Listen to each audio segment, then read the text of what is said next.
नमस्कार मित्रों। बौद्ध महात्मा बुद्ध एवं बौद्ध धर्म से संबंधित तथ्यों की ये दूसरी कड़ी है, जिसमें हम महात्मा बुद्ध की मृत्यु के बाद जो घटनाएं घटी उन घटनाओं का अवलोकन करेंगे। धन्यवाद। महात्मा बुद्ध की मृत्यु जब हो जाती है, चूँकि महात्मा बुद्ध को कई राजवंशों से उनके संबंध थे। कोई पारिवारिक संबंध था, कोई मित्रवत संबंध था और कोई उनको अपना गुरु मानता था। इसी कड़ी में जब उनकी मृत्यु होती है कुशीनगर में, तो कुशीनगर में जब उनकी मृत्यु होती है तो वहाँ पर उनके जो धातु अवशेष हैं, उन धातु अवशेषों को लेने के लिए 8 लोग पहुँचते हैं। और वो 8 लोग कौन कौन से होते हैं? तो मगध साम्राज्य अजातशत्रु, जो व्यक्ति पहुँचता है वो कौन है? मगध सम्राट अजातशत्रु। सुकीर्ति कौन है? शाक्य गणराज्य का राजा है। लिच्छवी यानी वैशाली के लिच्छवी गणराज्य के लोग। मल्ल कहाँ के? पावापुरी के।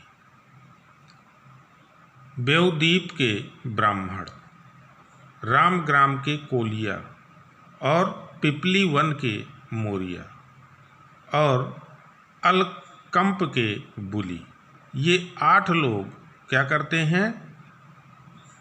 महात्मा बुद्ध के धातु अवशेषों को प्राप्त करते हैं। और उसी कड़ी में अजातशत्रु ने राजगृह में एक स्तूप का निर्माण कराया और सुकीर्ति, जो शाक्य गणराज्य के प्रमुख थे, वो पिपरवा में एक स्तूप का निर्माण। और यही पिपरवा स्तूप जो है सबसे प्राचीन स्तूपों में से एक भी माना जाता है। इसके बाद में हम आते हैं, जब महात्मा बुद्ध की मृत्यु हो जाती है और उसके बाद जब बौद्ध धर्म का प्रचार प्रसार होता है, उस कड़ी में 4 संगीतियों का, जो बौद्ध धर्म से संबंधित एक सभा होती है, तो 4 संगीतियों का आयोजन किया जाता है। तो जो प्रथम बौद्ध संगीति है वो कहाँ हुई, कब हुई और किसके शासनकाल में हुई? तो प्रथम बौद्ध संगीत महात्मा बुद्ध के मृत्यु के तुरंत बाद हुई थी, यानी 483 ईसा पूर्व में हुई थी। और ये किसके शासनकाल में हुई? तो वहाँ जब हुई, यानी ये राजगृह में हुई, और राजगृह में जब हुई तो वहाँ का शासक कौन था? अजातशत्रु था। और ये जहाँ हुई वो उस जगह का नाम, चूँकि राजगृह में तो हुई, लेकिन जिस जगह हुई उस जगह का नाम था सप्तपर्णी गुफा। और इसके जो अध्यक्ष थे, इस संगीत के जो अध्यक्ष बनाए गए थे, वो कौन थे? महाकश्यप। और इसका परिणाम क्या हुआ? इस संगीत जब हुई तो इसका परिणाम क्या हुआ? इसी प्रथम संगीत में आनंद सुत्त पिटक की रचना करता है। जो महात्मा बुद्ध का शिष्य है वो आनंद क्या करता है? सुत्त पिटक की रचना करता है। और उपाली, जो दूसरा शिष्य है महात्मा बुद्ध का और जात का नाई है, वो क्या करता है? विनय पिटक की रचना करता है। इसके बाद द्वितीय बौद्ध संगीत होती है। वो कब होती है? वो होती है 100 वर्ष बाद, यानी प्रथम संगीत के 100 वर्ष बाद क्या होती है? द्वितीय बौद्ध संगीत का आयोजन होता है। और ये कब होती है? तो ये होती है 383 ईसा पूर्व। द्वितीय बौद्ध संगीत कहाँ होती है? तो वैशाली में होती है। और वैशाली में किस जगह होती है? तो ये बालूकाराम बिहार में होती है। उस समय वहाँ का शासक कौन था? तो वहाँ का जो शासक था वो था कालासोर। और इसके जो अध्यक्ष थे, वो कौन थे? साबक मीर या सर्वकामी। इसका परिणाम क्या हुआ?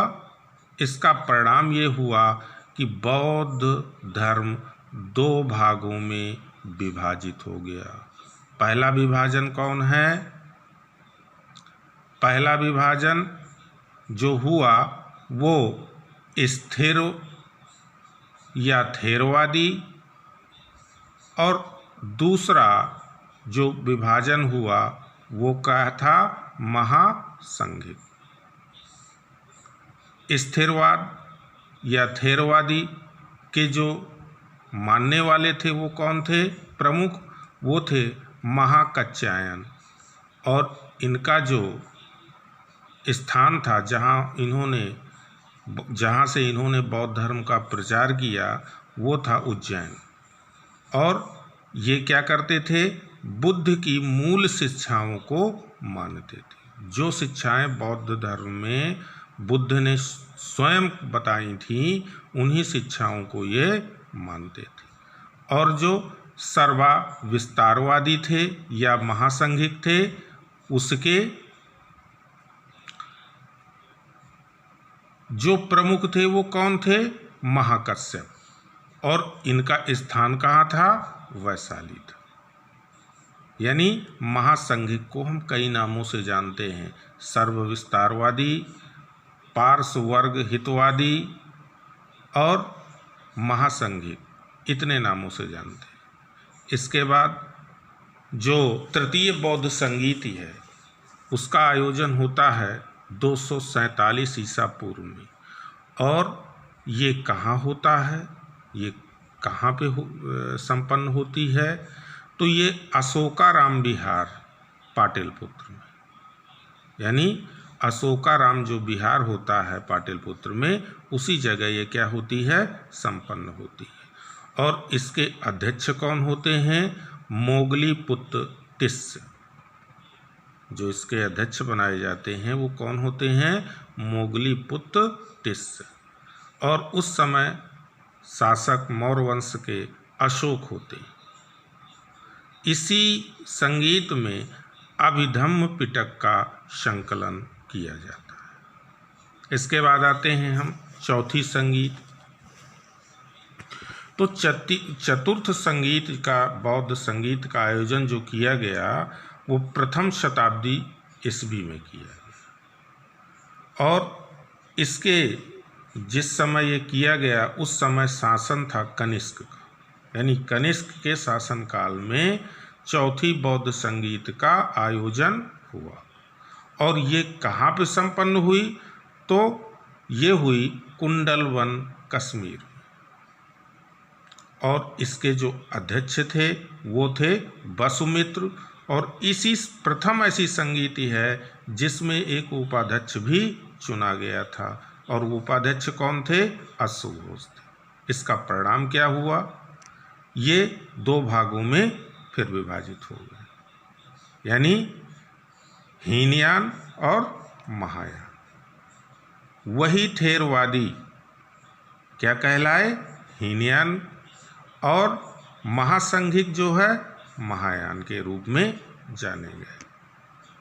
इसके बाद अक्सर हम ज़्यादातर ये पढ़ने को मिलता है किताबों में कि 4 बौद्ध संगीति हुई, लेकिन एक 5वीं बौद्ध संगीति का भी आयोजन किया गया था। और वो कब किया गया था? 646 ईस्वी में। 5वीं बौद्ध संगीत का आयोजन जो किया गया था वो कब किया गया था? 646 ईस्वी में। और उस समय शासन किसका था? हर्षवर्धन।